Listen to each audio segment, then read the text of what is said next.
माँ, तुम्हारे आशीर्वाद से मैं लड़ाई के मोर्चे पर पहुँच गया हूँ। आते समय तुम्हारी कही आखिरी बात मुझे याद है। माँ, यकीन मानना कि कैप्टन रंजीत की पीठ पर कभी गोली नहीं लगेगी। आखिरी सांस तक वह दुश्मनों से लड़ता रहेगा। तुम्हारा बेटा तुम्हारे सिखाए रास्ते पर चलता रहेगा। राजी को कहना कि मोह छोड़ दे। अपने लिए तो सभी जीते हैं, पर दूसरों के लिए जीने का मजा ही और है। उस जैसी हजारों सुहागनों के सुहाग मेरे संग मोर्चे पर डटे हुए हैं। माँ, एक मोर्चा यह युद्ध भूमि है, दूसरा मोर्चा तुम्हारे यहाँ है, सिविल में। तुम और राजी उस मोर्चे पर लड़ने वालों के लिए काम करोगी तो हमारे हाथ मजबूत होंगे। देशवासियों का जोश हमारा जोश है। अच्छा माँ, आदेश आ गया है। मुझे अपने कुछ जवानों के साथ दुश्मन के ठिकाने पर हमला करना है। तुम्हारा आशीर्वाद मेरे साथ है, पर वादा करो माँ, अगर मैं वीरगति पा गया तो तुम रोओगी नहीं और ना ही राजी को रोने दोगी। अच्छा माँ, अलविदा। जय हिंद। कैप्टन रंजीत, ये एड्जुटेंट थे। Yes sir. जाने से पहले कर्नल साहब से मिल लेना। उनके पास आपके लिए आखिरी आदेश बाकी है। कैप्टन रंजीत ने हाँ में सिर हिलाया और कर्नल साहब के बंकर की ओर बढ़ गया। क्या मैं भीतर आ सकता हूँ sir? Yes captain Ranjit. Captain Ranjit bunker के भीतर चला जाता है और सैनिक ढंग से सैल्यूट करता है। कर्नल साहब ने अपने सामने मैप बिछाए हुए हैं और उस जगह को चेकआउट किए हुए हैं जिस जगह पर हमला करना है। कैप्टन रंजीत, तुम मेरी रेजिमेंट के सबसे अच्छे अफसरों में से एक हो। कर्नल साहब ने कहना शुरू किया। जिस अहम ठिकाने पर तुम्हें हमला करना है वह ऊंचाई पर है। उसके नीचे से वह सड़क जा रही है जहां से फर्स्ट लाइट में हमारी पूरी रेजिमेंट ने एडवांस करना है, जिस पर से हमें सुबह गुजर कर जाना है। यहाँ से तुम अटैक नहीं कर सकते। मेन रोड होने के चलते दुश्मन का पूरा ध्यान इसी ओर है। इधर से जाने से तुम्हारी पूरी गतिविधियों को नोट किया जा सकता है। दूसरा रास्ता है 35 फुट चौड़ा और 20 फुट गहरा, वह बरसाती नाला जो इस ठिकाने से पीछे होकर जाता है। रास्ता बहुत बीहर है, कांटेदार झाड़ियों से अटा पड़ा है, पर तुम्हें इसी रास्ते को अपनाना है। रेड्यूडेंट ने आज उस जगह की रैकी करके यह आई स्केच के इलाके में घुसकर खास जगह का नक्शा तैयार किया है। इसे रख लो, तुम्हारे काम आएगा। तुम्हारे साथ 12 जवान हैं और उनमें से 2 ऐसे हैं जिन्होंने आज ही रैकी में हिस्सा लिया था। कर्नल साहब बोलते बोलते एकाएक रुक गए। लगा जैसे वो एकदम पत्थर की तरह कठोर हो गए हैं। फिर वो बोले, कैप्टन रंजीत, मेरे लिए फर्स्ट लाइट में रेजिमेंट को एडवांस करवाना बहुत ज़रूरी है। यह तुम्हें याद रखना होगा।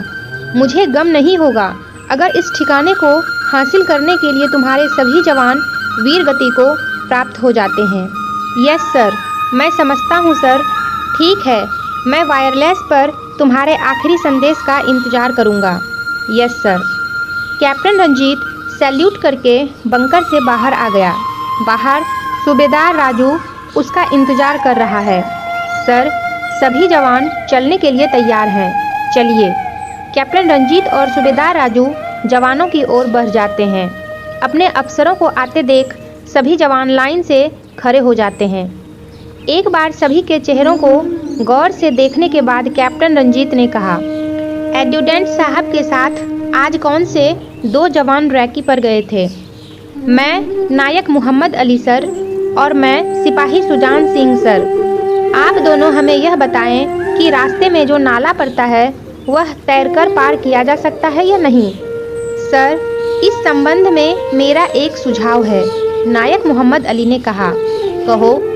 आई स्केच के मुताबिक जहां से नाले को पार करने के लिए एडजुटेंट साहब ने मार्क किया है वहां आर पार 2 बड़े बड़े पेड़ हैं। अगर मेरी कमर से रस्सा बांध दिया जाएगा तो मैं तैर कर पार जा सकूंगा। दोनों ओर से रस्सा बांधकर मंकी रोप को तैयार किया जा सकेगा। शाबाश नायक अली, तुम्हारी स्विमिंग चैंपियनशिप किस दिन काम आएगी? कैप्टन रंजीत ने कहना शुरू किया। मेरे बहादुर जवानों, चलने से पहले जो आखिरी बात मैं आप लोगों से कहना चाहता हूँ वह बहुत खास है। हो सकता है कि इस हमले में दुश्मन के ठिकाने को लेने के लिए हम सबको अपनी जान देनी पड़े। कहो नायक अली, मैं दुश्मन को बता दूंगा कि मैं भी पक्का हिंदुस्तानी हूँ। और सिपाही ठाकरे, इतिहास गवाह है कि लड़ाई के मैदान में मराठों ने कभी पीठ नहीं दिखाई। और लांस नायक पिल्ले, मैं भी बता दूंगा कि मद्रासी डरपोक नहीं होते। और सिपाही सुजान सिंह, आज सुजान सिंह अपने दुश्मन पर कहर बन के गिरेगा। शाबाश, आज मेरे साथ पूरा हिंदुस्तान है। जिस देश में आप जैसे बहादुर जवान हैं, उसका कोई बाल बांका नहीं कर सकता। कैप्टन रंजीत ने कहा, हम सब नाला पार करने तक इकट्ठे जाएंगे। उसके बाद 2 पार्टियां बनेंगी। 6 जवान मेरे साथ रहकर आगे बढ़ेंगे और 6 जवान सूबेदार राजू के साथ। और एक बात का ध्यान रहे, सभी जवान मेरे हुक्म के बिना कोई कार्यवाही नहीं करेंगे। नाला पार करने के बाद आगे के आदेश मिलेंगे। सभी जवान अपने अपने हथियारों का अच्छी तरह निरीक्षण कर लें, संगीनें चढ़ा लें। चलते समय कैप्टन रंजीत ने अपने छोटे से वायरलेस सेट को चेक किया और सभी अपने मकसद की ओर बढ़ने लगे। मंकी रोप से एक एक कर सभी ने चुपचाप भयानक बरसाती नाला पार कर लिया। कैप्टन रंजीत ने घड़ी की ओर देखा। रात के 3 बजे थे। उनके पास 1 घंटा बाकी था। कर्नल साहब को प्रोसीड सिग्नल देने के बाद कैप्टन रंजीत ने जवानों को लाइन फॉर्मेशन में चलने का संकेत किया। सभी जवान समझ गए कि कैप्टन साहब का फैसला उचित ही है कि 2 पार्टियों में बंटने के बजाय इकट्ठा लाइन फॉर्मेशन में चलना चाहिए, क्योंकि ऊंचाई पर जाकर जगह छोटी हो गई थी। दुश्मन को दोनों ओर से घेरने का कोई मतलब नहीं था। वह खुद ही तीनों ओर से घिर जाएगा। रास्ता बहुत ही बीहड़ था। कांटेदार झाड़ियों के बीच से गुजरते कैप्टन रंजीत और उसके जवानों के शरीर घायल होते जा रहे थे, परंतु फिर भी वो अपने टारगेट की ओर बढ़ते जा रहे थे चुपचाप। सुबह 4 बजे के करीब वो अपने टारगेट से केवल 50 गज दूर रह गए। तभी कैप्टन रंजीत ने अपने जवानों को ठहरने का आदेश दिया और वो खुद थोड़ा पीछे हटकर वायरलेस सेट से उलझ गए। उनकी आवाज़ बहुत ही धीमी थी। Hello tiger, over. Yes tiger speaking, over. Sir, हम टारगेट से केवल 50 गज पीछे हैं। लगता है दुश्मन को अभी तक हमारे आने का पता नहीं है। मैं फायर करने जा रहा हूँ। सर, मुझे यकीन है कि हम उन पर जल्दी ही काबू पा लेंगे। Okay, proceed. यहाँ से ठीक आधा घंटे बाद रेजिमेंट मूव करेगी, उससे पहले ही। Over. Tiger sir, over. Captain Ranjit ने सेट बंद कर दिया और सभी जवानों को और फैल जाने का संकेत किया, जिससे दुश्मन के भागने के एकमात्र रास्ते को पूरी तरह रोका जा सके, क्योंकि वह जानता है आगे 200 फुट नीचे सड़क है। दुश्मन अगर उस ओर भागता है तो वह आत्महत्या करने के समान होगा और पीछे वो बैठे हैं। उसने जवानों को संकेत द्वारा समझा दिया कि जैसे ही उसकी कार्बाइन मशीन से गोलियां निकले वो फायर शुरू कर दें। थोड़ी देर बाद कैप्टन रंजीत की कार्बाइन आग उगल रही थी, साथ ही उनके साथी जवानों की राइफलें भी गूंज उठी। एकाएक हुए हमले से दुश्मन हड़बड़ा गया। वह पीछे की ओर भागा। तब कैप्टन रंजीत और उनके साथियों ने उनको संगीनों पर ले लिया। चार्ज, घोंप, निकाल की आवाज़ों के साथ ही भारत माता की जय के नारों से पूरा आसमान गूंज उठा। कैप्टन रंजीत के साथी शहीद होते चले गए।